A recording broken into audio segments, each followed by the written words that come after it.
Bienvenidos al Hotel Castillo de Santa Catalina de la cadena Soho Boutique. Gracias por venir y gracias a Cayetana y a José Antonio y gracias sobre todo a la propia cadena y al hotel que gustosamente se han ofrecido desde el primer momento a recibir a tanta gente como hoy hemos reunido aquí. Bueno, esto además es el inicio a lo mejor de un sueño que tenemos muchos, de que esto se convierta, este hotel, en algo parecido, un Miramar.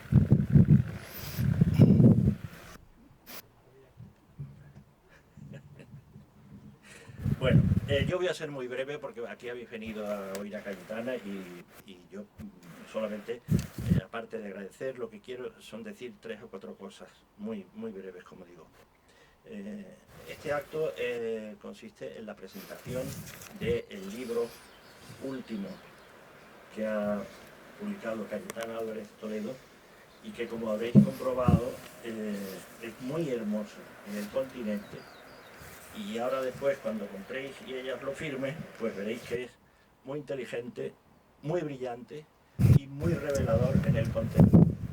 Algunos párrafos parecen casi proféticos de los últimos acontecimientos que han tenido lugar en Madrid.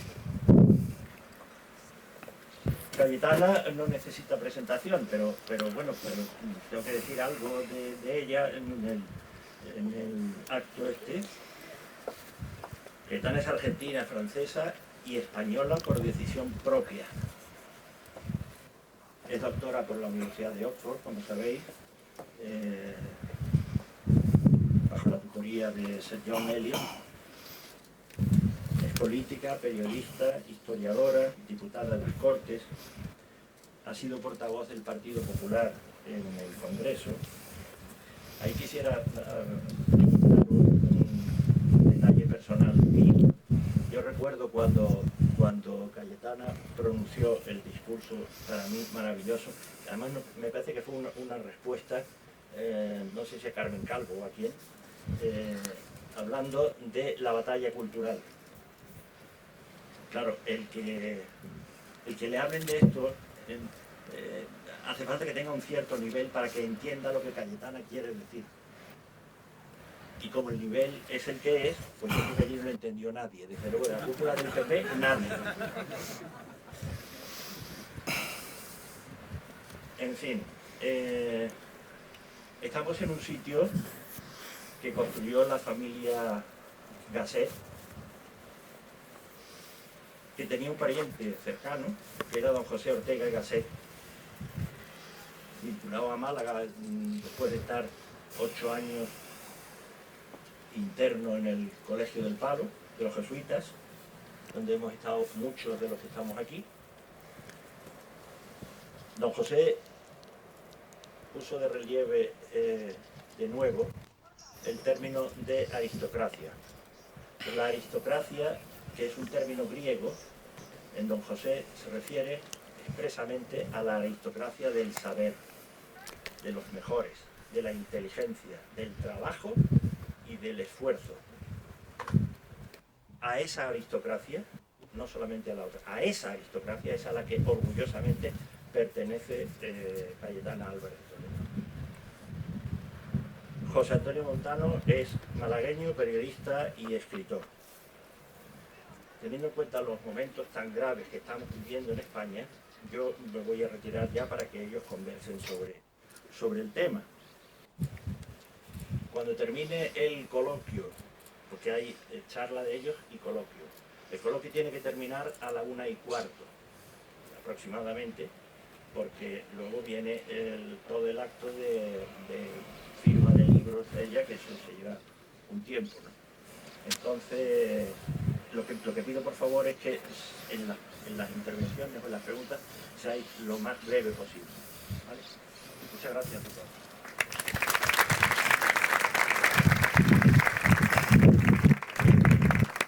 Bueno, ahora sí, muchas gracias a todos por venir, muchas gracias por las palabras y a Cayetana por venir a Nosotros nos conocimos precisamente en una de sus visitas a Málaga en el 2014, cuando vino a presentar la plataforma Libres e Iguales en la Sociedad Económicas de Amigos del País, en la que estaban también algunos amigos que están aquí presentes, como Sanz Irles, o Manuel Arias Maldonado o Manuel Toscano, que curiosamente a partir de ahí es cuando empezamos a frecuentarnos, ¿no? Fue el proceso de unidad empezó por nosotros, ¿no? Bueno, yo voy a leer un par de cositas antes de pasar la palabra a Cayetana, pero antes quiero decir me he traído esta camisa, me he traído esta camisa porque voy a intentar ir resolviendo cosas sobre Ucrania durante el acto, ¿no? Ocurrió una cosa que es que... Espera que va mal el micro, me parece. Sí.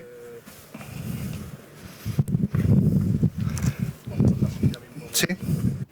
¿Aquí? Vale, vale. ¿Se oye? Sí. Me pasó, en realidad vengo a hacer un exorcismo de esta camisa.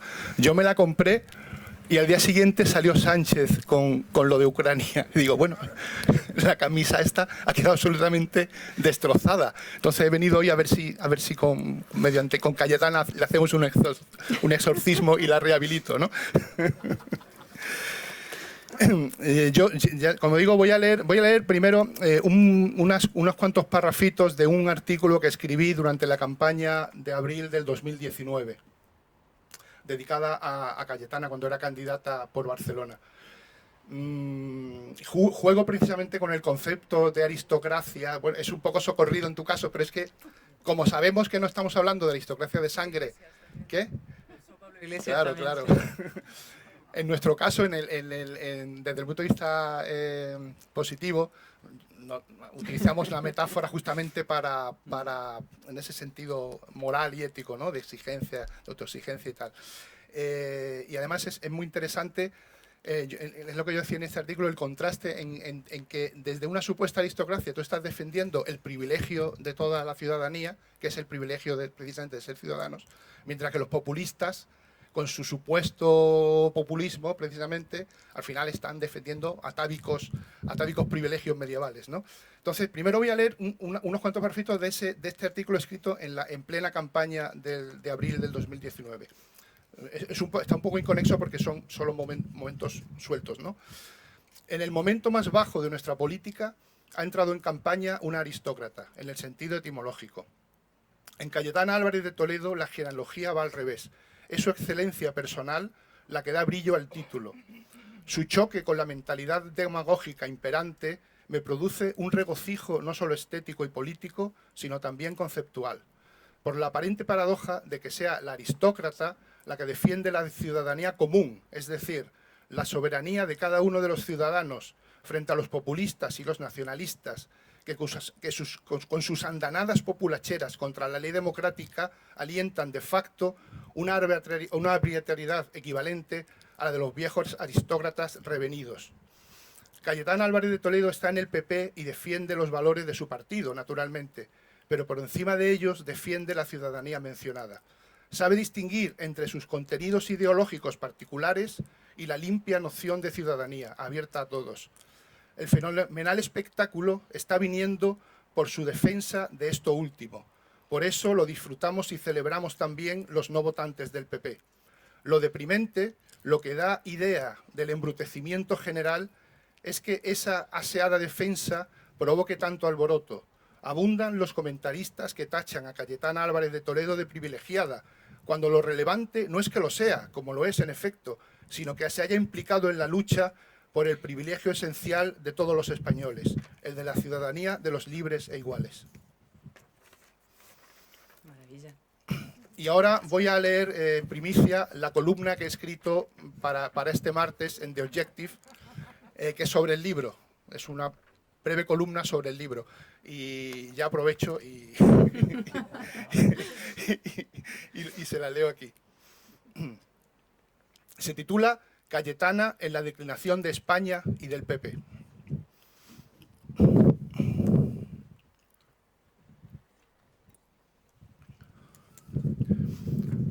Les confieso que no pensaba leer Políticamente Indeseable, pese a mi simpatía y admiración por Cayetana Álvarez de Toledo.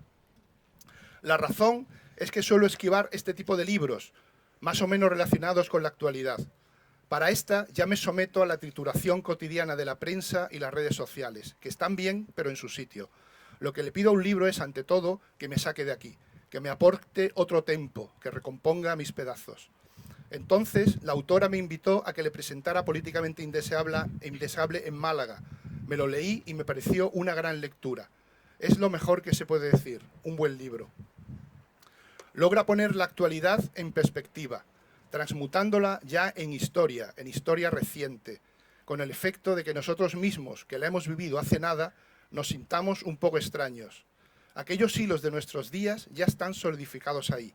Además, se nos abren nuevos puntos de visión, maniobras ocultas, comportamientos, interioridades que desconocíamos, la trastienda de lo que vivimos como noticias.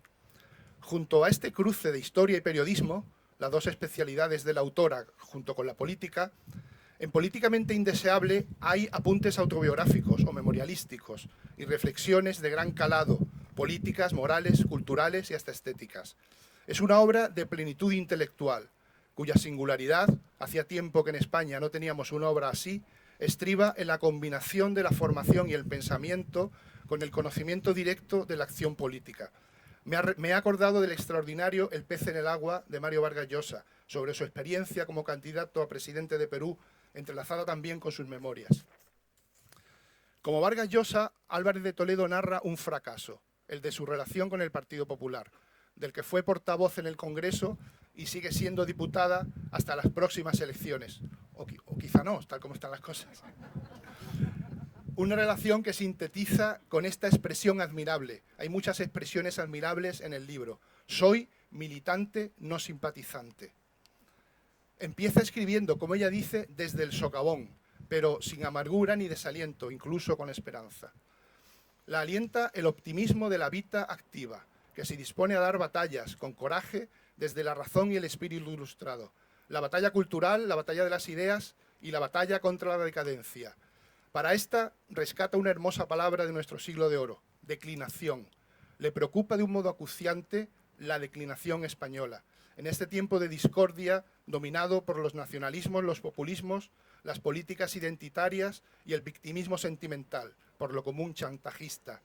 Estos movimientos disgregadores han sido acogidos por Pedro Sánchez en su gobierno, que cuestiona unas veces por acción y otras por omisión el mejor momento histórico de España, aquel en el que alcanzó a ser una nación para todos, el de la transición y la Constitución de 1978.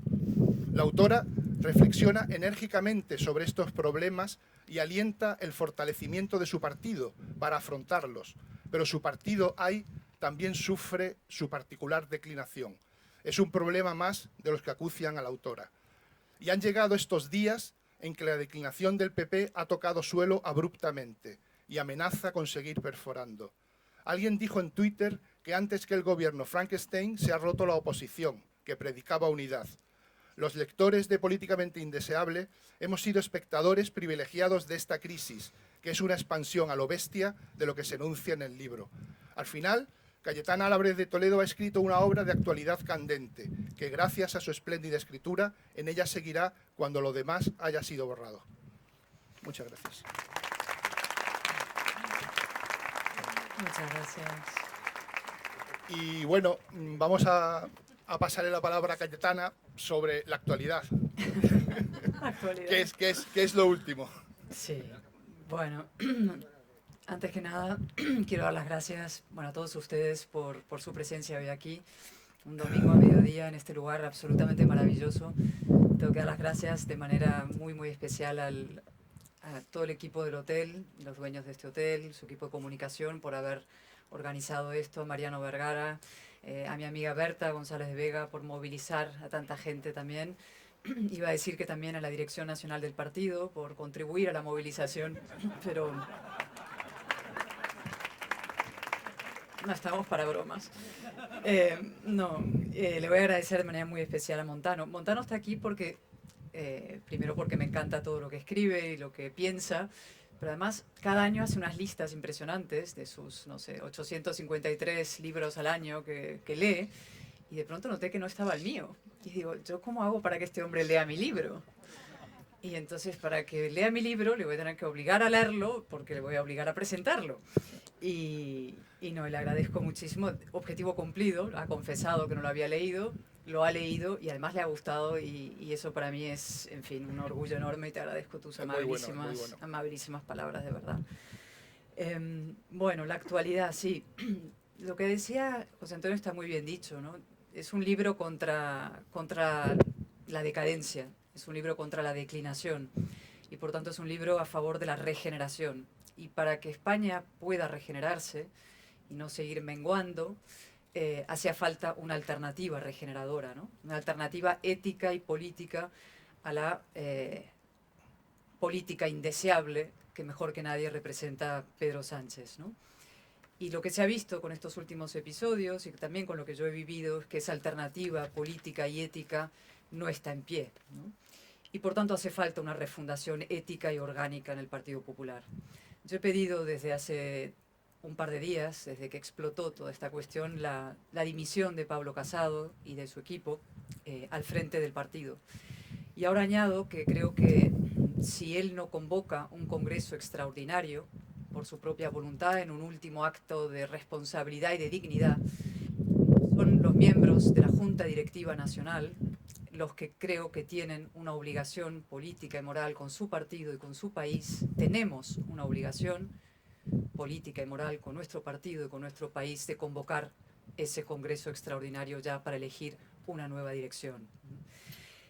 Según los estatutos del partido, lo explico, quien puede convocar un congreso es el presidente o la junta directiva. La junta directiva es un órgano muy grande, donde están todos los diputados, todos los senadores, toda la estructura del partido, la élite interior del partido, ¿no? Secretarios generales, presidentes regionales, etcétera, ¿no?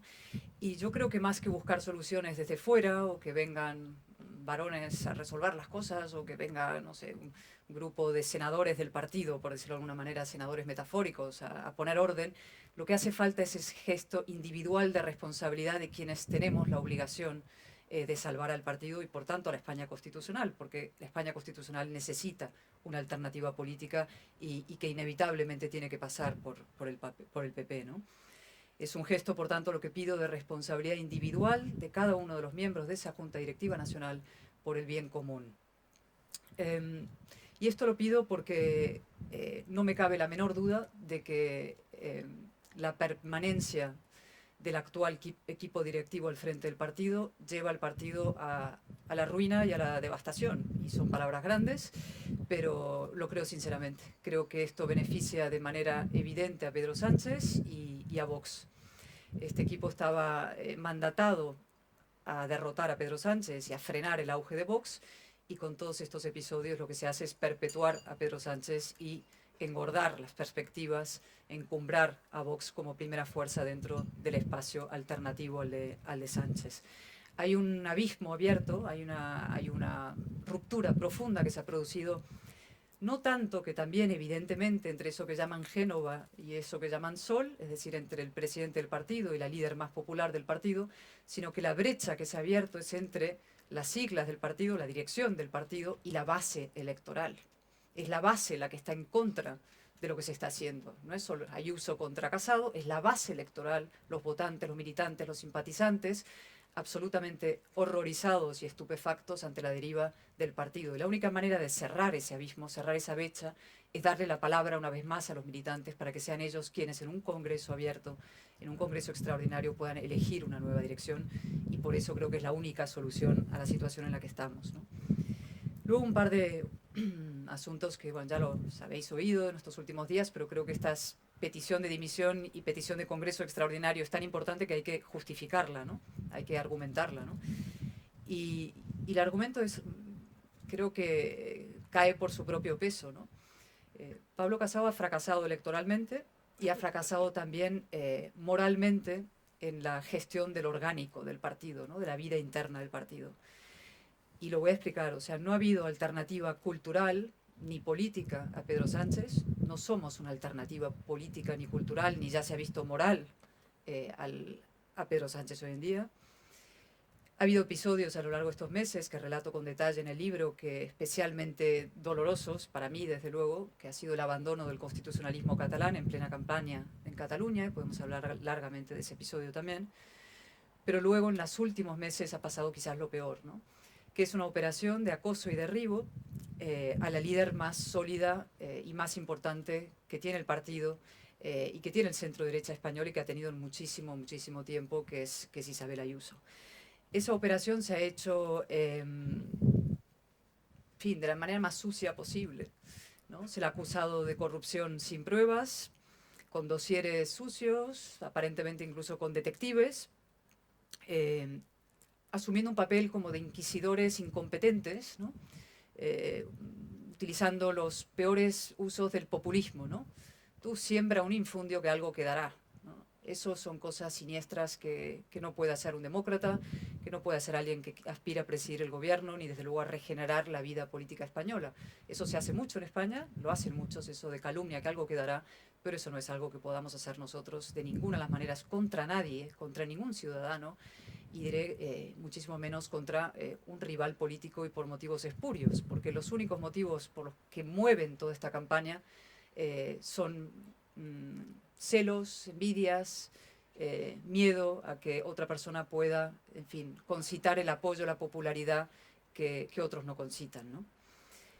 Por tanto, esos argumentos que he expuesto, añadido a uno que alguien señala hoy, yo lo digo en una entrevista en el diario de Málaga, en Málaga Hoy, en el diario de Sevilla, que es un momento de la entrevista de Pablo Casados con Carlos Herrera que me parece especialmente grave, que es cuando dice, en un momento en que morían 700 personas al día, pues darle un contrato a tu hermano de 280.000 euros, ¿no? O sea, ¿qué tipo de frase es esta, no?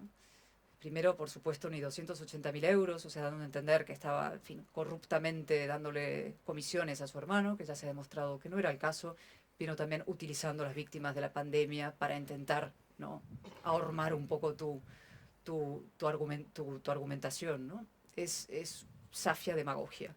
Y perdonadme que sea tan cruda y tan dura, pero creo que son momentos en que hay que hablar con absoluta claridad, ¿no? Y ya para acabar con esto, yo creo que esto responde, y el libro en el fondo cuenta una historia, cuenta varias historias, que ojalá podamos hablar de otras de las historias que cuenta este libro, pero la parte de la vida interior, ¿no?, sí cuenta lo que yo fui viviendo con mucho estupor y dolor también, y sorpresa, ¿no?, que es la puesta en marcha de una manera absolutamente despótica, que yo llamé teodocrática, de ejercer el mando dentro de un partido político, ¿no?, que era someter al partido, a sus individuos, a sus personas, a sus diputados, a sus cargos, a un dominio absolutamente autoritario, convertirlo en un partido callado y sumiso, probablemente por miedo, ¿no?, a que algún día surgieran voces que dijeran, así no, esto no puede ser, ¿no?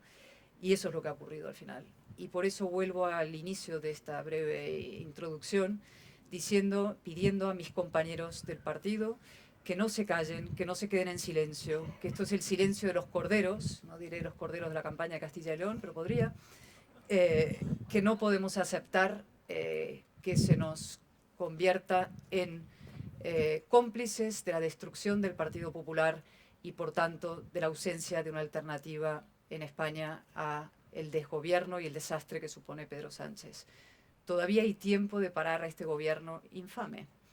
Queda tiempo, pero eso requiere una acción decidida y un acto de coraje, un acto de conciencia y de responsabilidad de cada uno de los que formamos parte de la Junta Directiva Nacional de este partido, a los que, insisto, hago un llamamiento para que pidamos juntos un congreso extraordinario cuanto antes. Muchas gracias.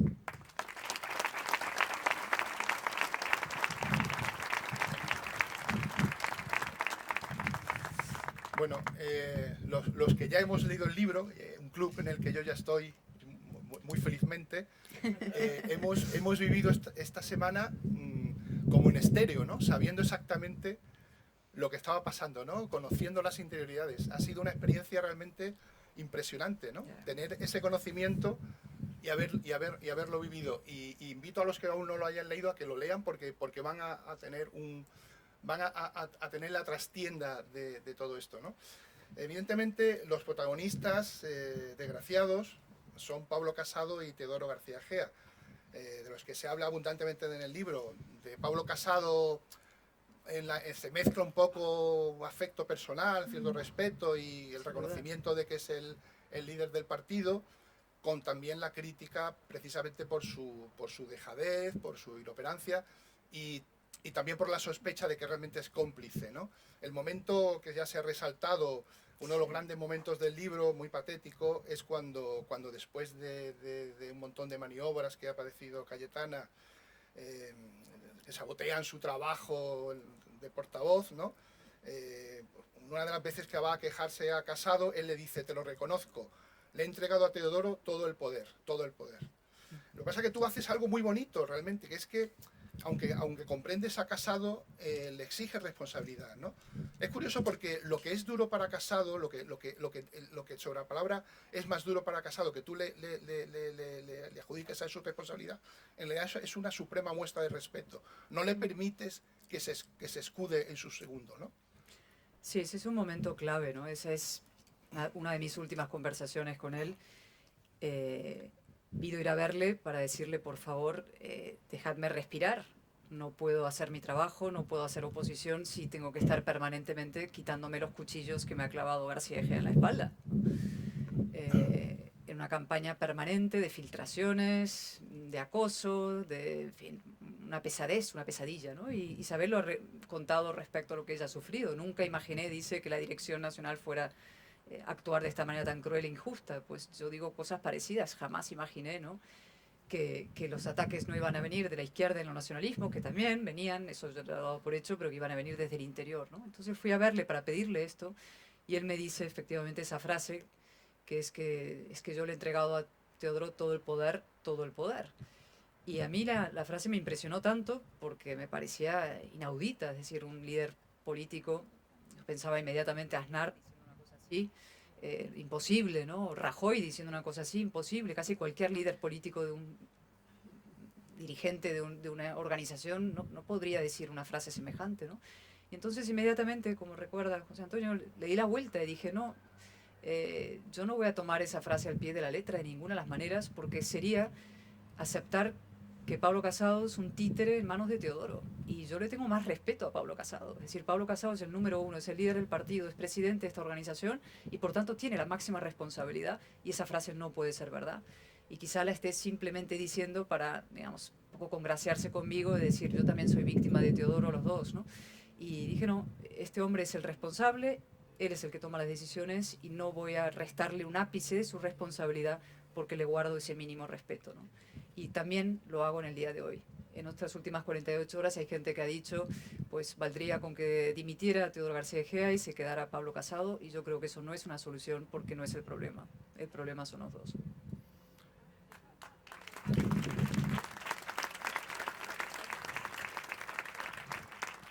Bueno, y en este momento, ¿tú piensas que se producirá una catarsis a partir de la cual se reconstruirá el partido o no?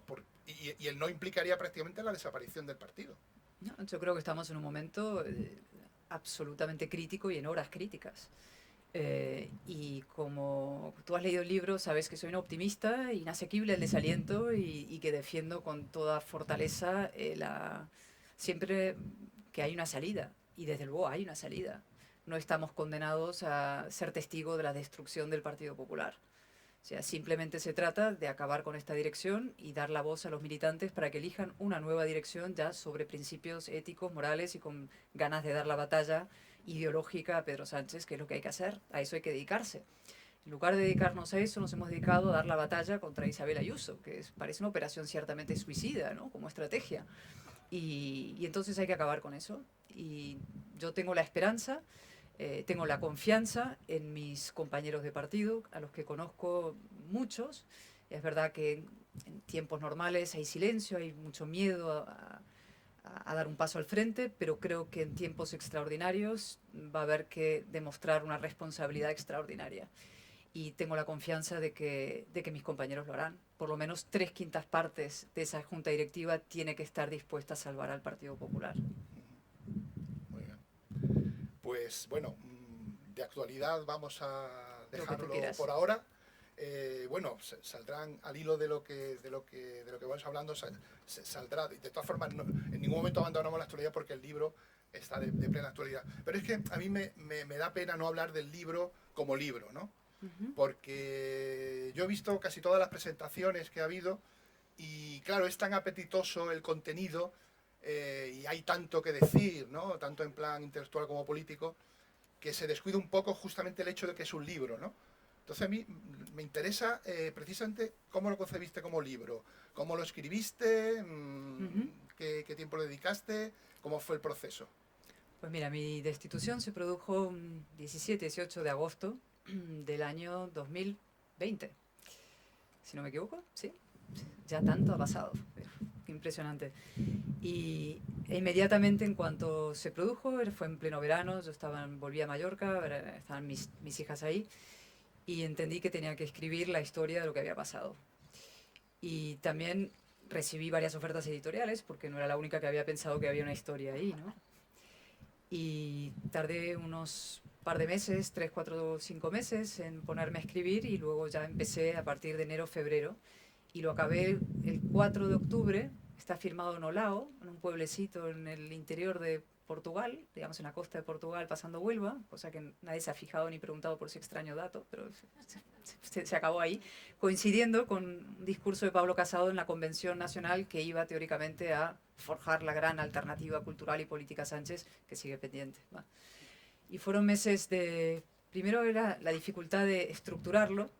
Yo quería que fuera cronológico en parte, porque facilita la lectura, porque al final es una historia, es una crónica casi periodística de unos hechos, pero que también tuviera una estructura temática, ¿no? Que fuera un ensayo sobre la democracia, sobre sus problemas. Y entonces empecé a juntar las piezas en unos rompecabezas y al final acabó quedando serios capítulos dedicados a temas que son todos los males de la democracia, en mi opinión, ¿no? El tacticismo, el apaciguamiento, la equidistancia, la moderación malentendida, el cinismo, la sumisión, el guerracivilismo, la empatía malentendida, ¿no? Pero a su vez manteniendo el orden cronológico.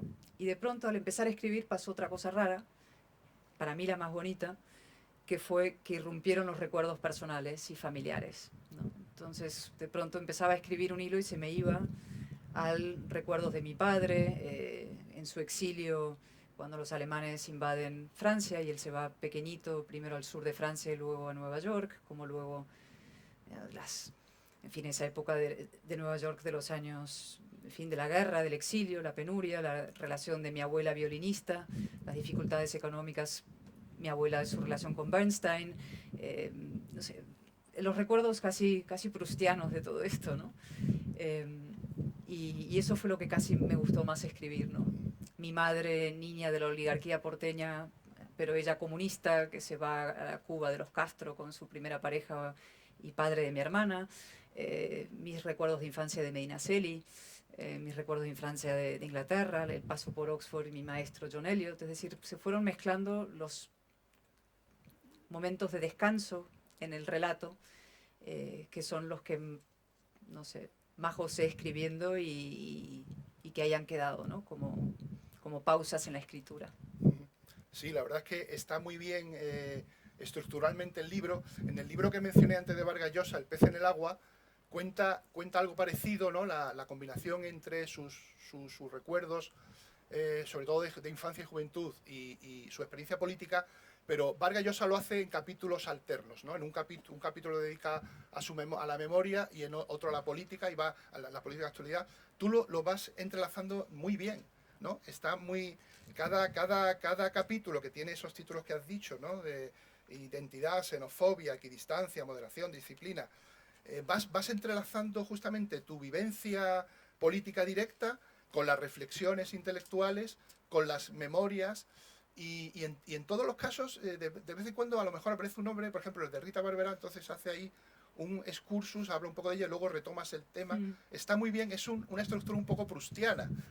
Y a mí me gustó eso, ¿no? Y a propósito de eso, bueno, aparte de que quiero que me hables un poco de la amistad de tu abuelo con Marcel Proust, en relación con esto tiene justamente en la presentación de Boadella, que es maravillosa, yo les recomiendo que busquen el vídeo que está en YouTube, Boadella dice unas palabras maravillosas y además luego imita a Pablo Casado y a Tedro García Egea recibiendo el libro. Hace una imitación maravillosa, en la que no faltan ni huesos de aceituna.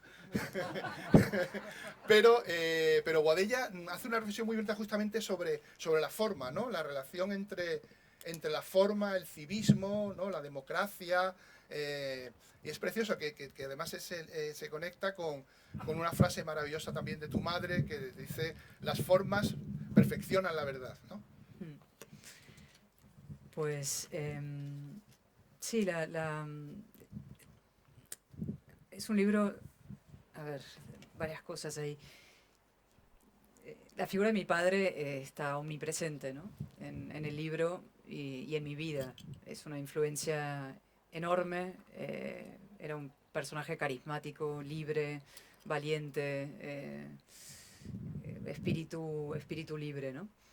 Y va sobrevolando, ¿no? La estructura va entrando y saliendo de la narrativa de manera inevitable. Me preguntabas... Uy, ¿está todo bien? No ha pasado nada. Me preguntabas por mi madre, ¿no? Más bien por la frase esa. Esa es una frase que yo he repetido mucho, que es que las formas perfeccionan la verdad, ¿no? Me lo decía cuando yo era adolescente en Buenos Aires, supongo que por algo me lo diría. Me portaría mal o hablaría mal o lo que fuera. Las formas perfeccionan la verdad, Cayetana, ¿no? Y yo creo que es una frase de una gran sabiduría que ahora he repetido mucho y que la he aplicado a la política, porque creo que es muy exacta y precisa. Y la he aplicado al Parlamento, y de hecho la utilicé en una de mis primeras reuniones con mis compañeros de grupo parlamentario. Cuando tú llegas a ser portavoz, te reúnes por primera vez con tus diputados, entonces éramos muy poquitos, 66, pero les hablé de esto, ¿no? De la importancia de que en el Parlamento volviera a brillar la forma y que todo lo que dijéramos en la tribuna estuviera elevado de alguna manera por un esfuerzo para que fuera no solamente verdadero, que tenía que serlo, sino también bello, ¿no? Que estuviera bien construido, bien dicho, que devolviéramos a las palabras el respeto que merecen en el debate público y en la conversación pública, ¿no? Cualquiera que vea las sesiones parlamentarias hoy en día sabe hasta qué punto eso ha sufrido un proceso de degradación brutal, ¿no? Las ascas, la cosa emocional, los sentimientos que van y vienen, el barranco, la vulgaridad en el que se ha convertido la conversación pública, que parece una taberna o una tertulia de televisión, ¿no?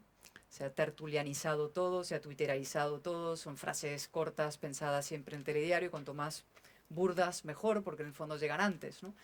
Y frente a eso yo realmente creía que había que intentar devolver al discurso político en el Parlamento la solidez, la fuerza y la belleza, ¿no? La belleza y la verdad. De acuerdo con esa sentencia de mi madre, ¿no? Las formas perfeccionan la verdad. Y creo que eso está pendiente de hacer y que se puede hacer. Y también siempre busco motivos para el optimismo, ¿no? Dentro del lodazal y el barrizal que a veces parece el Congreso, surgen personas que se suben a la tribuna y de verdad hilvanan discursos que te devuelven la esperanza de que eso puede ser parte de la conversación pública. Formas y verdad. Y la verdad, claro, habría que poner el énfasis no solo en las formas, sino en el tema de la verdad. Evidentemente también es crucial, porque si no hay una verdad sobre la cual que actúe de suelo para una conversación, pues esa conversación es un simple intercambio de sentimientos y de impresiones, y por tanto nunca vas a llegar a una conclusión común, ¿no? Con lo cual están los dos asuntos de esa frase de mi madre, sí. Y por seguir un pelín en la familia, eso, ¿no? Lo de que tu abuelo, que era amigo de Marcel Proust, y tu padre de André Breton y de Jules Brindner. Sí, una mezcla. Por eso esto de las identidades es tan difícil ¿no? de cerrar, porque la vida es una mezcla de muchas cosas. Mi abuelo era un aristócrata así, arruinado, de origen napolitano, español por tanto, de Nápoles, que pues tiene una vida azarosa, como esas vidas de finales del XIX, principios del siglo XX, y que acaba recalando en el París de la, en fin, de la Belle Époque y de la época de las grandes, en fin, de las convulsiones literarias. Y dentro de ese mundo, pues conoce a mi abuela, que era una gran violinista, una mujer recia y fuerte, de Marsella, de una pequeña burguesía marsellesa, con un gran talento y un gran carácter, él era el romántico, y en ese mundo parisino, de las tertulias literarias y de las vanguardias musicales, y pues conocen a muchos de los personajes maravillosos de la época, y uno de ellos era Proust. Y Proust escribió alguna carta muy bonita sobre él, que yo guardo el manuscrito, porque lo tenía en la familia, mi padre me lo dejó, bellísimo, en el que Proust le escribe a su editor una rápida carta con un párrafo que dedica a mi abuelo, ¿no? Y habla, si hay un nombre más bello que el de Ilián, se llamaba Ilián de Casafuerte, era el título, bueno, sí, Ilián Álvarez de Toledo, pero lo llamaban por su título, Ilián de Casafuerte. Y entonces se evoca el siglo IX y la Córdoba del siglo IX y las copas y el cuero y las luces y los fragmentos, es una belleza de párrafo. Y al final le dice a su editor, necesito que me compruebes que todos estos datos fácticos son ciertos, son verdaderos, etcétera, lo necesito esta noche a las 9, ¿no? Esa cosa como rápida, exigente del autor al editor, no sé qué habrá hecho el editor con eso. Pero bueno, era ese mundo de ayer, ¿no? Realmente el mundo de ayer, el mundo que se acaba con la guerra y realmente se acaba. Y vienen los nazis y la invasión, la toma de París, ellos se van al sur primero, son protegidos por una maravillosa mujer llamada Lili Pastré, en cuya casa estaban muchos judíos, intelectuales, escritores, músicos, gente formidable de esa época, y ellos tuvieron la suerte de estar protegidos un tiempo ahí antes de emprender el rumbo al exilio, cruzando España, pobrísima España en esa época, claro, de posguerra. Mi padre recuerda pequeñito ir en un trenecito hacia Portugal, iban a Lisboa para poder coger un barco, y recuerda los pueblos en España, niños desnudos que corrían junto al tren esperando que les tiraran algo de comer desde los vagones, ¿no? Y desde Lisboa van a coger un barco y desembarcan en Nueva York, ¿no? Y ahí desembarca mi abuela, violinista, ganarse la vida tocando el violín, con mi padre pequeñito, porque su padre se va por otro lado, ¿no? Y en ese Nueva York, que es el Nueva York donde están buena parte del exilio, pues parte les protegen y cuidan, Peggy Gunn, Jaime Max Ernst, toda esta gente que eran de una generosidad extraordinaria, y ella empieza a tocar el violín en la sinfonía New York Symphony Orchestra, que no era la grande, sino la más pequeña, que habían montado en los barrios más populares, más pobres de Nueva York, para que gente, en fin, del común pudiera ir a escuchar música clásica. Y ahí conoce a un jovencísimo, primer director de orquesta de eso, que es Leonard Bernstein, que tiene 25 años en la época, ¿no? Y ella tenía 50, entonces ella tocaba el violín en el New York Symphony Orchestra, y él dirigía, y se hicieron muy amigos. Mi padre recuerda también, él adolescente, él tenía 14, 15 años, cómo Bernstein venía los sábados a conversar a su pequeño apartamento, modestísimo, junto a un metro elevado que rugía, y como hablaban, por supuesto, de música, que era lo que les unía, también de la guerra, de la vida, etc., ¿no? Este hombre que pasó a ser, en fin, el gran genio de la música, de la dirección de orquesta, ¿no? Y mi papá pues iba al colegio, el Liceo Francés en Nueva York, y para ganarse unos duros y ayudar a su madre, trabajaba en una radio, que era la radio del exilio francés, The Voice of America, La Voix de l'Amérique.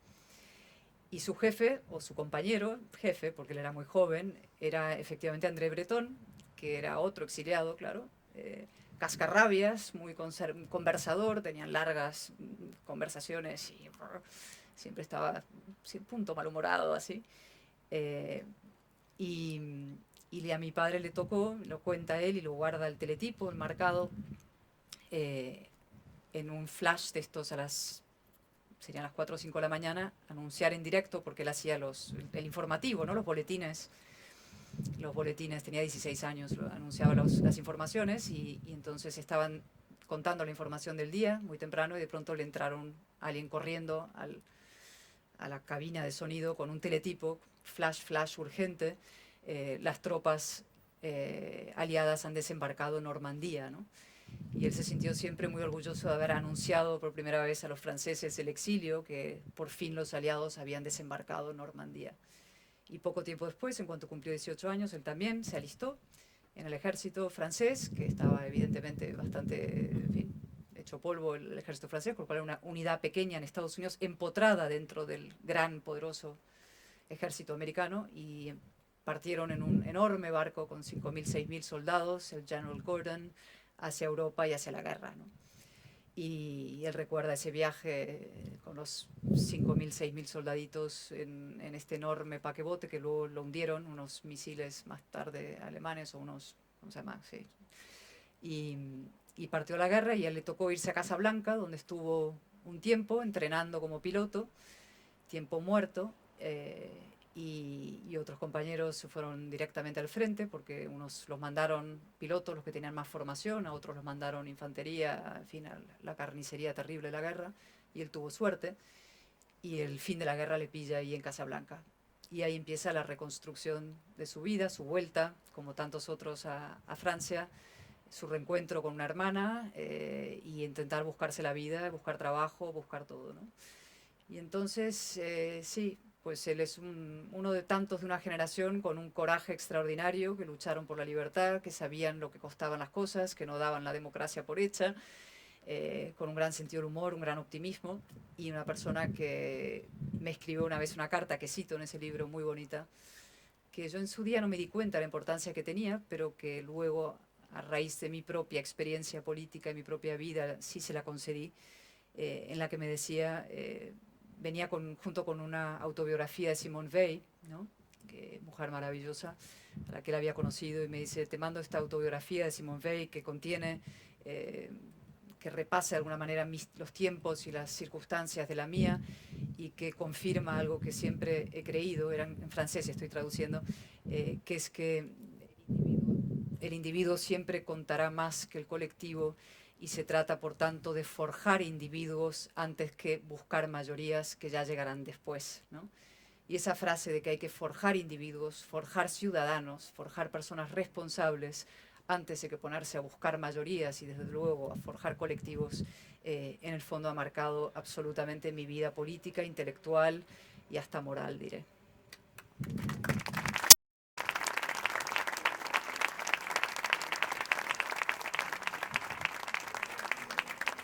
Precisamente en relación con esto último, uno de los ejes del libro es la defensa de la razón, ¿no? La defensa de la razón, de la ilustración, del universalismo moral. Y dices que para ti la mejor definición de intelectual la dio Raymond Aron, una frase que dice, que respondiendo a la pregunta ¿qué es la razón?, él dice, esa manera de pensar que da una oportunidad a la verdad.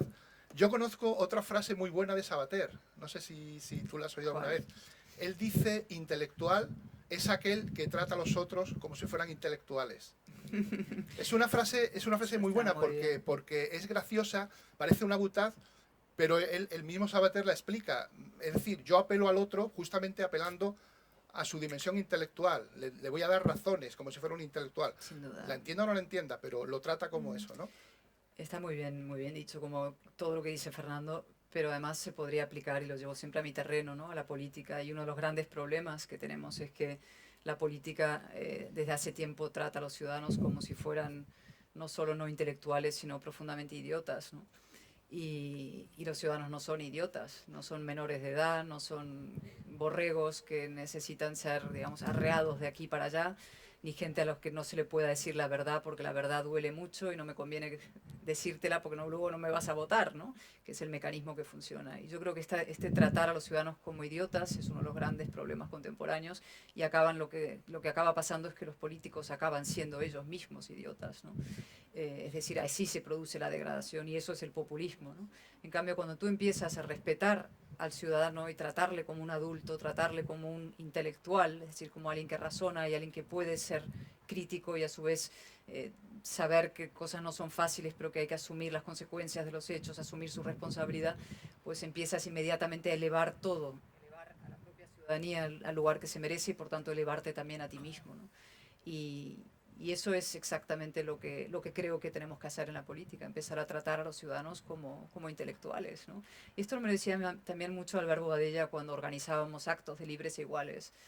Me decía, tienen que ser actos de gran belleza y de gran exigencia. Hay que ser exigentes con nosotros mismos, exigentes con los ciudadanos, ¿no? Es decir, no dar junk food a la gente, ¿no? Basura, comida basura, algo rápido, algo fácil, safio, ¿no? Exigirles a ellos porque es la mejor manera de respetarlos.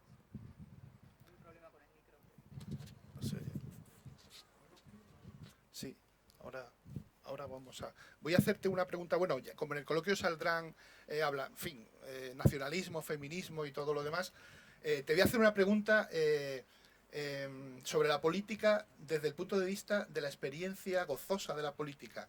Sí. Hay unos, aparte de, en fin, de los problemas y de las adversidades, hay unos cuantos parrafitos muy bonitos en el libro sobre eso, ¿no? Casi el éxtasis de participar en la política, ¿no? Grandes momentos, como el del jersey amarillo fosforito, por ejemplo, ¿no? Además, está muy bien porque al mismo tiempo que haces esa defensa del puro gozo de participar, cuando haces una interpelación parlamentaria o participas en un debate, también añades que es una felicidad adulta, porque es una felicidad que tiene que integrar infelicidad y reveses y contratiempos, ¿no? Yo di que la presentación de Madrid, que hice una intervención, estaba muy nerviosa, se me secó la boca, además era como un momento de angustia, familia, tantas cosas mezcladas, ¿no? Pero era un discurso sobre la felicidad de la política, sí.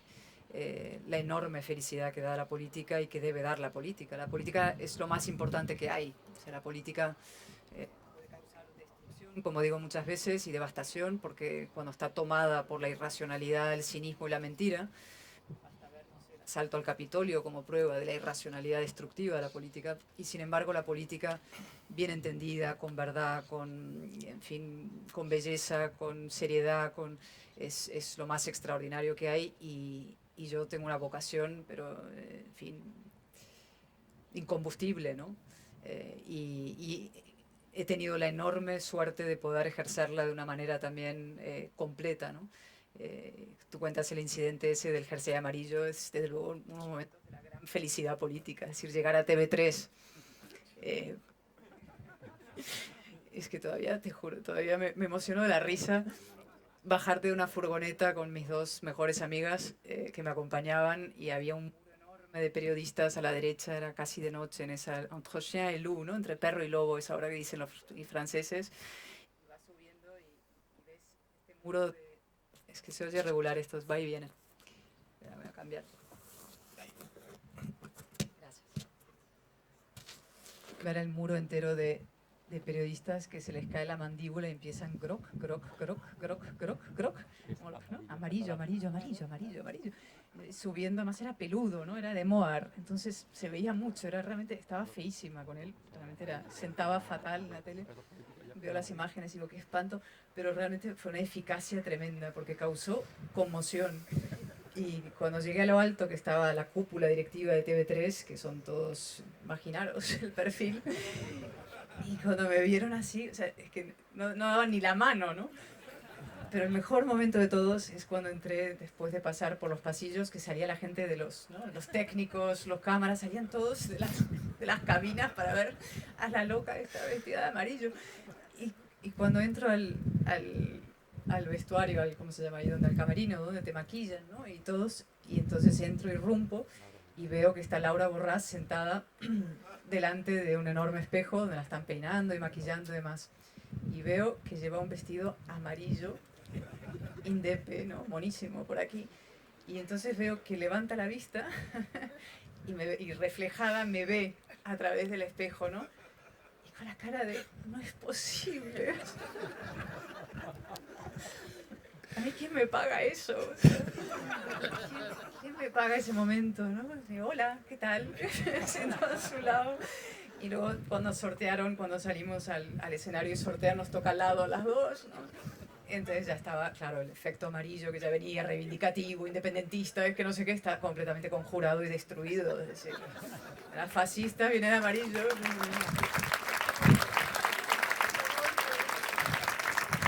Pero bueno, esto da muchas alegrías. Entrar en la Universidad Autónoma también, digamos. Claro.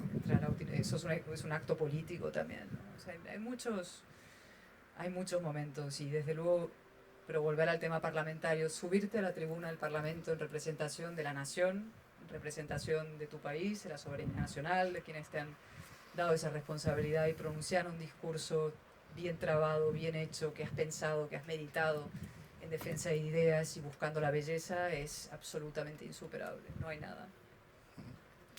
Muy bien. Bueno, voy a hacer una última pregunta antes de pasarle al público. Es la diferencia de la que se habla mucho últimamente entre patriotismo y nacionalismo. Hay una frase de John Lukács, que es un historiador americano que murió hace unos pocos años, de origen húngaro, que dice un párrafo que me gusta mucho, ¿no? Primero cita una frase de Adolf Hitler, que dice, Hitler decía, yo era nacionalista, pero no patriota. Lo dice el propio Hitler. Y John Lukács dice, el nacionalismo podía ser, como de hecho era habitualmente, agresivo y al menos en potencia revolucionario. El patriotismo, en cambio, era defensivo, anticuado y tradicionalista. Cuando el nacionalismo sustituyó a las versiones antiguas del patriotismo, se buscó enemigos entre los conciudadanos.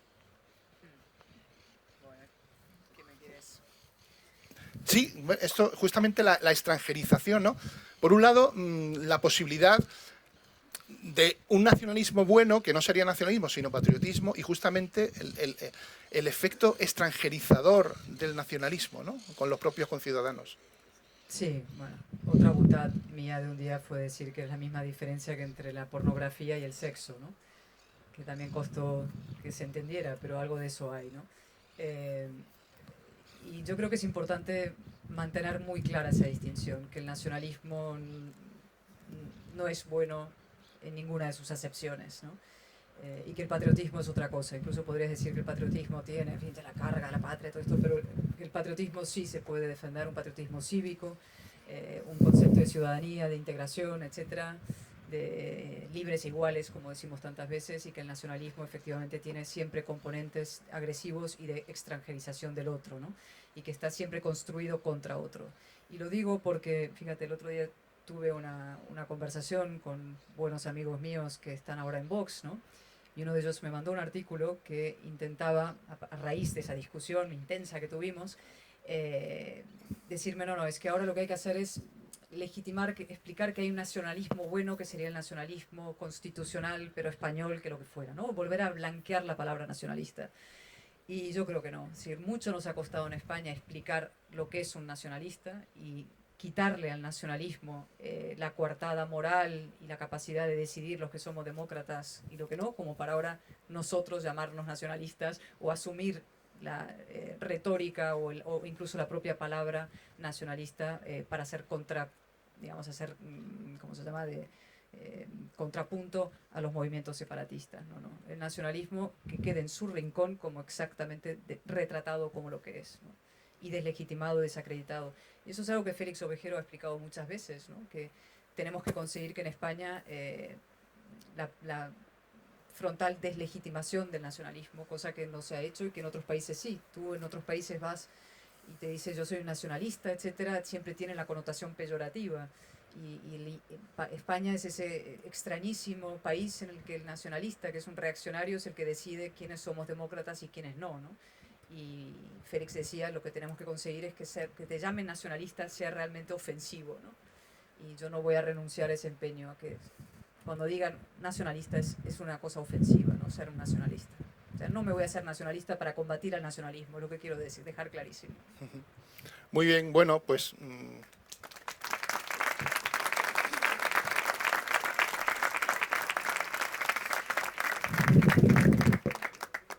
Tenemos 15 minutos para preguntas del público. Usted que antes quería... Ahí. Ah, ahí tiene.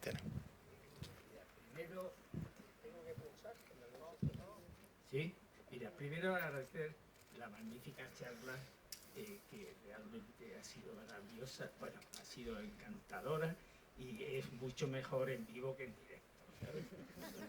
Lo segundo, voy a hacer dos preguntas muy breves.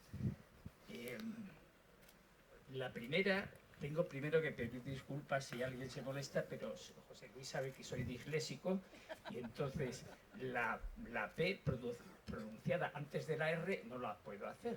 Entonces mi pregunta va por mi dislexia y les digo, en este contubernio que ha hablado, que hemos comentado, que has comentado, ayer circuló por todo el país, creo, sobre todo a mí me llegaron cantidad de WhatsApp diciendo que detrás del contubernio de Ayuso está Perro Sánchez.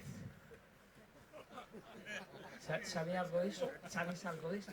¿Te ha llegado información? Que Pedro Sánchez es el genial que ha cogido a Casado y al secretario y que está detrás de ellos.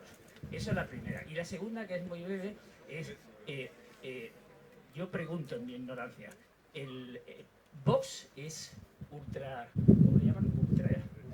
Ultraderecha? Vox es nacionalista.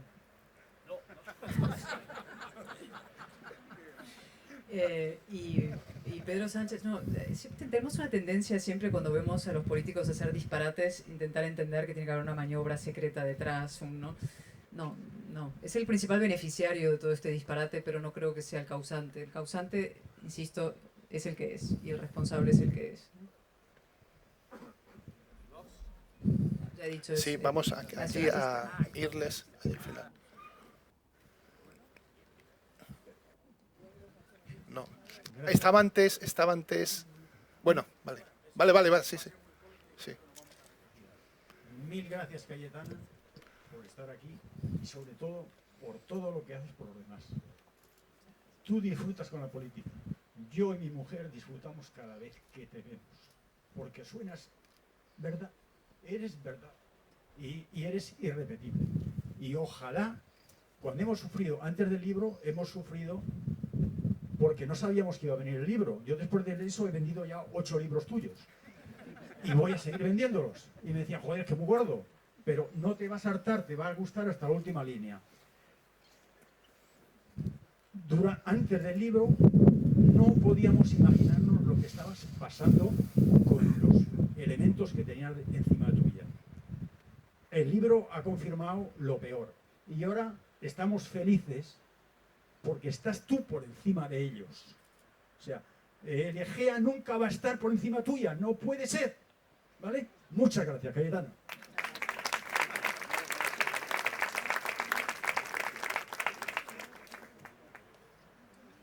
Sí, Cayetana, José Antonio, estoy aquí. Cuando me vais a disculpar que después de haber conseguido elevarnos un poco sobre la zafiedad de cierta realidad, hablando de Proust y de Breton y de Bernstein, tenga que volver o quiera volver a aterrizar un poco en la miseria que nos rodea. Creo, es una pregunta, conocer tu opinión. Parece bastante claro, muy bien, parece bastante claro que lo que está pasando puede, o seguramente va a acabar con, es decir, el futuro político de Pablo Casado, pero la pregunta es si de rebote va a acabar también con, va a arrasar también la carrera política de Díaz Ayuso, o por el contrario crees que es rescatable, que vas a ver salir de esta. Muchas gracias. Sí, páselo. Pasamos varias y luego... Sí. Buenos días.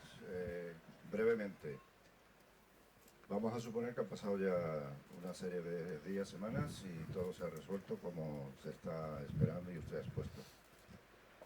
La única persona que es diputada, que puede enfrentarse en el Parlamento a toda la patulea del gobierno y de láteres, es usted.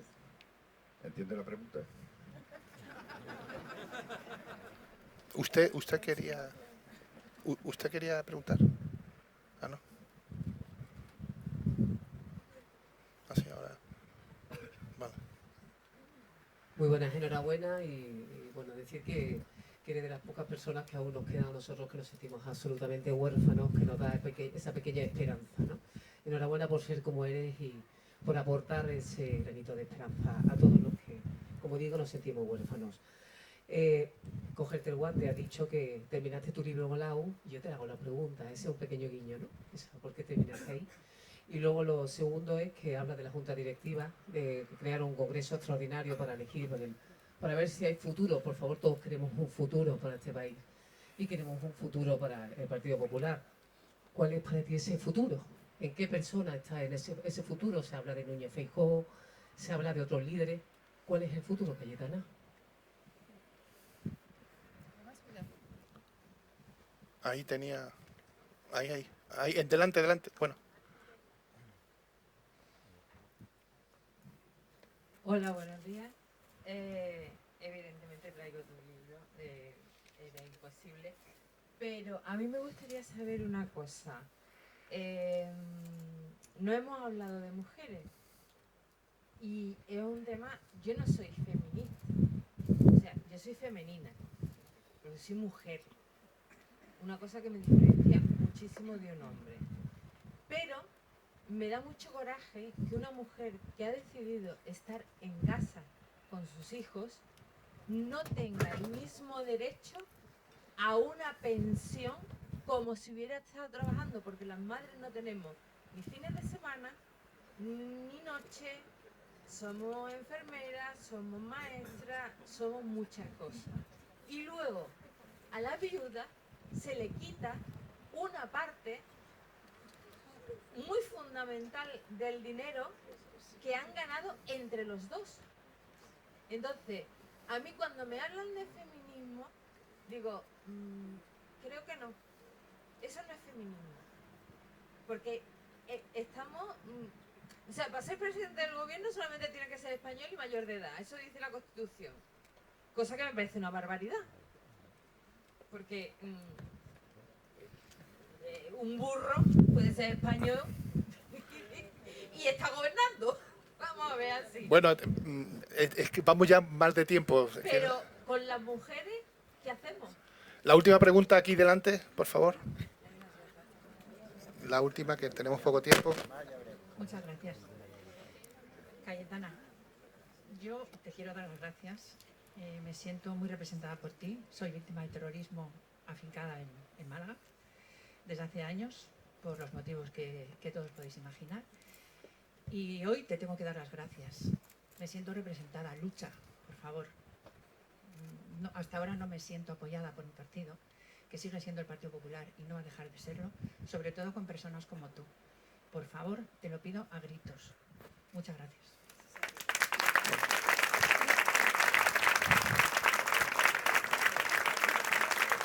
Bueno,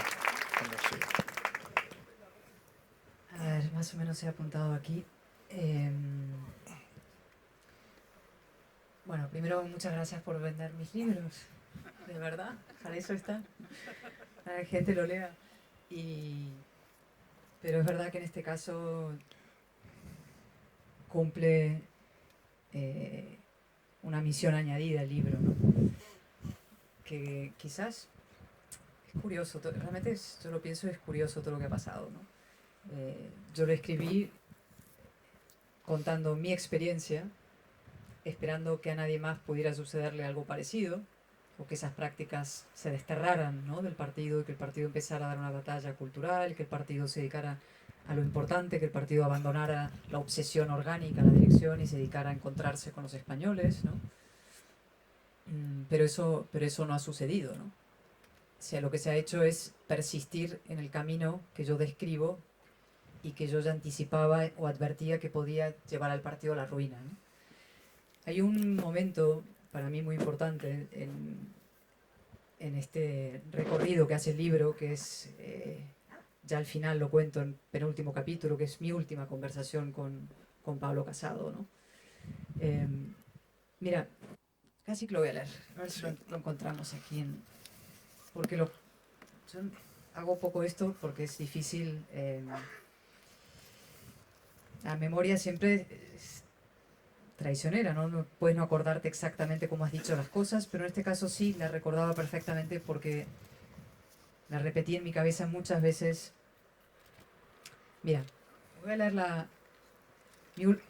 parte más importante de mi última conversación con Pablo Casado para que veáis cómo estaba la cosa. Te digo. Le dije esto, ¿no? Esto es una transcripción de lo que le dije. Y cuando salí de ahí, tomé notas y lo repetí muchas veces a amigos, con lo cual sí puedo decir que así se lo dije, ¿eh? Le dije, no te hablo ya como una amiga, sino como una hermana. Confía en ti mismo, no tengas miedo. Sí, lo tienes, no sacudas la cabeza. Segregas miedo, miedo a la izquierda, miedo a la derecha, miedo a los medios, miedo al que dirán. Hay una nación huérfana, devastada, esperando que la lideres, y no te diriges a ella. Solo pareces preocupado por la vida interna del partido. controlar tal o cual provincia para asegurarte unos compromisarios más en un eventual congreso. Como si alguien fuera a disputarte el liderazgo. Tu liderazgo depende de la fortaleza de tu proyecto político, de tu capacidad de convicción y arrastre, no de tu dominio absolutista de la estructura del partido. Eso es lo que te ha hecho crear tu vecino de despacho, que está arrasando con todo indicio de vida inteligente en el PP. Por fin me has destituido. Llevan meses diciéndote te eclipsa, y te lo has creído. Te han convencido, o quizá te hayas convencido a ti mismo, que a más yo, menos tú. Es falso. Cuando yo salga por esa puerta, no estarás más fuerte ni mejor protegido, sino menos.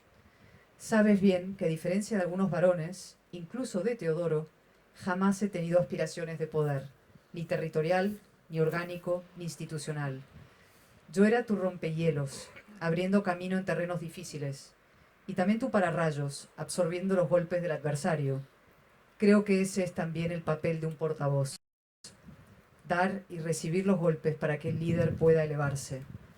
Mi protagonismo no era una amenaza para ti, mi libertad tampoco. La única amenaza que planeas sobre tus posibilidades de ser presidente del gobierno son tus vaivenes y tus vacilaciones, tu inseguridad.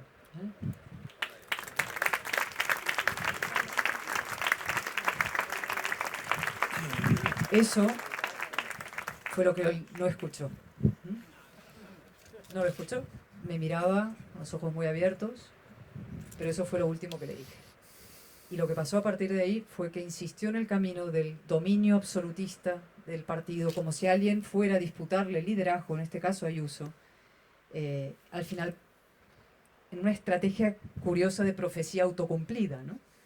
Tenía tanto miedo de que eso sucediera que ha acabado provocándolo. Y de ahí la necesidad de ese congreso, ¿no? Luego, voy a intentar ser rápido, tenemos poco tiempo, ¿no? Me preguntaba sobre Ayuso, ¿no, Luis? Lo peor que tiene el populismo es que, y las prácticas populistas que se han empleado en este caso horrible, ¿no? De insidias, calumnias, esta cosa inquisitorial, es que siempre acaba embarrando el terreno para que todo el mundo parezca igual, ¿no? Entonces, para que haya, por ponerlo muy gráficamente, muertos en ambos bandos, ¿no? Al final mueren de un lado unos, pero tú también sales tocado, ¿no? Eso es un poco la estrategia, probablemente, ¿no? Siempre sospechas que al final Ayuso va a tener que dar explicaciones, al final va a tener que, ¿no? Sale un poco tocado de todo esto, eso es la idea, ¿no? Pues yo creo que no. Yo creo que no. Y yo creo que es importante que eso no suceda para que digamos al populismo de ninguna manera, ¿no? Y creo que además su nota, la nota que hizo pública hace 2 días y la intervención de los consejeros fue nítida en ese sentido. Y creo que ya tiene un brillantísimo futuro político por delante y probablemente que tenga que jugar un papel mucho mayor al que actualmente tiene porque lo han provocado quienes pretendían destruirla. Luego sobre el ser diputado y ser la única diputada, bueno, no soy la única diputada. Hay muchos otros que están ahí y que no han podido cumplir brillantemente el papel que podrían desempeñar porque no se les ha dado la oportunidad de hacerlo en este tiempo, ¿no? Y ahí podríamos hablar largamente sobre el papel del diputado, la autonomía del parlamentario y la partitocracia que nos invade, ¿no?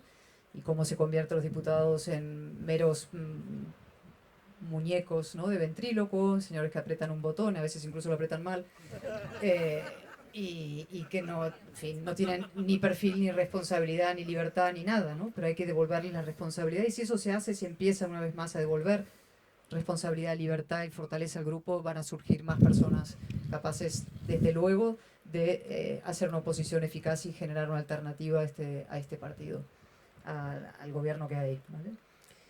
¿Qué más? Se me preguntaba por futuro de Ayuso, ¿no? Si la junta directiva, ¿cuál es el futuro, no?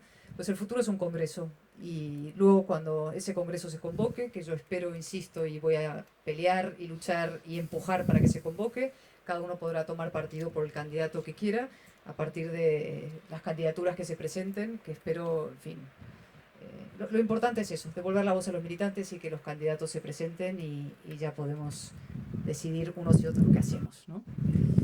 ¿Y cuál era la última pregunta? Bueno, sobre el feminismo es una conversación tan larga que va para otra. Dedico un largo capítulo a ese asunto, pero bueno, no es que no te quiera contestar, pero es para que tengamos una larga conversación. Ahora, si quieres, lo hablamos también. Pero, en fin, yo digo, feminista amazónica. Feminista amazónica, que como me dijeron los periodistas, ¿cómo es eso? En la rueda de prensa que lo dije, feminismo masónico, ¿en qué consiste? Yo, no, masónico no, amazónico. Malas pasadas del acento, pero bueno. Y nada, y bueno, muchísimas gracias. Gracias a ti, porque lo cuento también en el libro. O sea, mi vocación política nace, cada uno tiene un momento, ¿no? Hay un momento en el que se despierta, ¿no? La vocación. Yo no nací con vocación política, historiadora, periodista, ¿no? Pero el momento en que se despierta esa vocación política es cuando llego a España en el año 97 y coincide con el secuestro y asesinato de Miguel Ángel Blanco, ¿no? Y en ese momento, lo cuento en el libro, como tantos otros, que despierta esa vocación política. Yo vi no solamente, hice mía la causa de las víctimas reales y físicas, como tú, para siempre, sino también la de la nación constitucional agredida, o sea, la víctima metafórica de esto que es la España constitucional. Y no pienso dar un paso atrás. Muchas gracias. Gracias. Bueno, es el mejor momento para terminar.